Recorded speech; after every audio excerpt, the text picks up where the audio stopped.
문재인 대통령이 오늘 2시간에 걸쳐 신년 기자회견을 열었습니다. 문 대통령은 모두 발언을 통해 올해 혁신적 포용국가 실현에 힘을 쏟겠다고 밝혔습니다. 이어진 질의응답에서는 한반도 비핵화, 특감반 논란 등 다양한 현안이 다뤄졌습니다. 청와대 연결합니다. 김도훈 기자. 네, 청와대입니다. 네, 먼저 모두 발언부터 정리해보죠. 네, 문 대통령이 30분 가까이 낭독한 모두 발언의 핵심은 혁신적 포용국가입니다. 문 대통령은 먼저 고용지표 부진과 자영업의 어려움, 이로 인한 정부 경제정책의 신뢰 하락을 인정했습니다. 하지만 이것은 사람 중심 경제의 필요성을 더욱 강하게 말해주는 거라면서 공정경제와 혁신성장, 소득주도 성장이라는 과거 정부와 다른 정책 기조를 재확인했습니다. 문 대통령의 설명 들어보시죠. 경제정책의 변화는 분명 두려운 일입니다. 시간이 걸리고 논란이 있을 수 있습니다. 그러나 반드시 가야 할 길입니다. 부족한 부분을 충분히 보완하면서 반드시 혁신적 포용국가를 이루어내겠습니다. 문 대통령은 국민이 성과를 체감할 수 있게 하겠다며 신산업 투자와 규제 혁신, 취약계층을 위한 사회 안전망 강화 등의 계획을 밝혔습니다. 이와 함께 권력기관 개혁의 제도화를 위해 고위공직자 범죄수사처 설치, 국정원법 개정, 검경 수사권 조정에 대한 국회의 협조를 요청했습니다. 대북 문제와 관련해서는 김정은 북한 국무위원장이 신년사에서 밝힌 개성공단과 금강산 관광 재개 의지를 환영한다면서 국제 제재 문제 해결을 위해 미국 등과 협력하겠다고 말했습니다. 네, 그리고 이어진 기자와의 문답에서는 외교 안보 분야가 먼저였더군요. 김정은 위원장의 중국 방문에 대해서는 뭐라고 평가했습니까? 네, 문 대통령은 김 위원장의 방중이 2차 북미 정상회담이 가까워졌다는 걸 보여주는 징후라고 평가했습니다.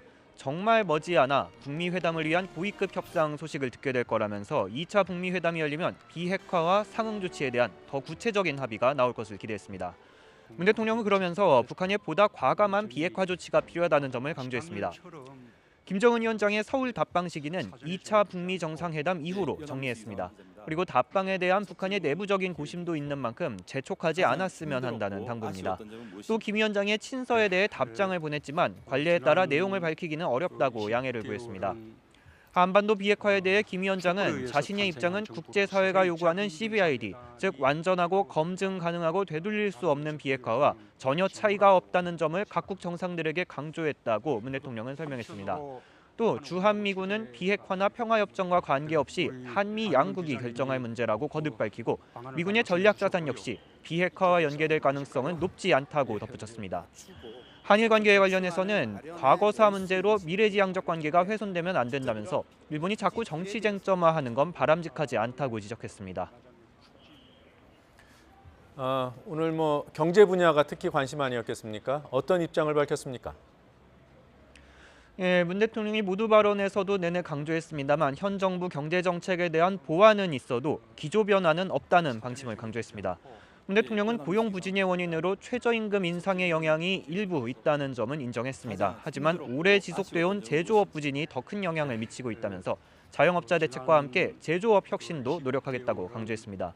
이와 관련해 규제 혁신에 대해서 일부 집단은 옛날의 가치를 고집하면서 반대하는 경우가 있는 것 같다면서 바뀐 시대에 맞는 유연함을 당부했습니다. 또 노동계에도 이번 정부가 역대 어느 정부보다 노동자를 위해 최선을 다했다는 점은 인정해달라고 주문했습니다. 자, 그리고 특감반 논란이나 신재민 전 사무관 관련 질문도 나올지 관심이었습니다. 질문이 있었죠? 그렇습니다. 정치 사회 분야 질문으로 넘어가자마자 특별감찰반 논란이 언급이 됐습니다. 문 대통령은 특감반 논란과 관련해서 김태우 전 수사관의 경우 본인이 한 감찰이 직분을 벗어나서 문제가 된 거라고 지적했습니다. 또 현 정부는 과거와 같은 권력형 비리는 크게 없었다면서 그런 면에서 특감반이 제 역할을 다한 것으로 평가하기도 했습니다. 신재민 전 기재부 사무관에 대해서는 젊은 공직자의 소신도 필요하지만 정책 결정 과정은 사무관이 경험하는 세계보다는 훨씬 복잡하다고 설명했습니다. 그러면서 다시는 주변에 걱정 끼치는 선택을 하지 말아달라고 조언했습니다. 이와 함께 최근 기자 출신이 잇따라 청와대에 영입된 것에 대한 비판도 있었는데요. 문 대통령은 과거에는 권력과 언론의 유착을 위해 현직 언론인이 영입됐지만 지금은 그런 유착 관계는 전혀 없다고 강조했습니다. 문 대통령은 회견이 끝난 뒤에 대변인을 통해 이번에 청와대에 들어온 윤도한 국민소통수석과 여현호 국정홍보비서관과는 개인적 친분이 전혀 없다고 전하기도 했습니다.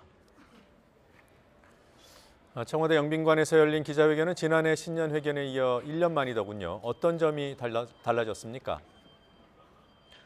네, 먼저 지난해에는 조금 짧았다는 의견도 있었는데요. 이번에는 질의응답 시간이 1시간 반 가까이로 늘어났습니다. 또 대통령과 기자단의 거리가 좀 더 가까워졌고 비서실장과 수석 등 참모들은 지난해에는 대통령 뒷줄에 배석해 있었는데요. 이번에는 기자단 쪽에 같이 앉았습니다.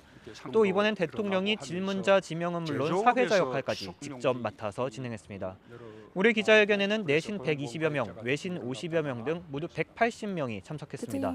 마이크를 잡을 수 있었던 기자는 22명이었는데요. 질문 기회를 얻기 위해 책이나 핸드폰을 들고 한복을 입고 오기도 하는 등 치열한 경쟁이 벌어졌습니다. 지금까지 청와대에서 YTN 김도훈입니다.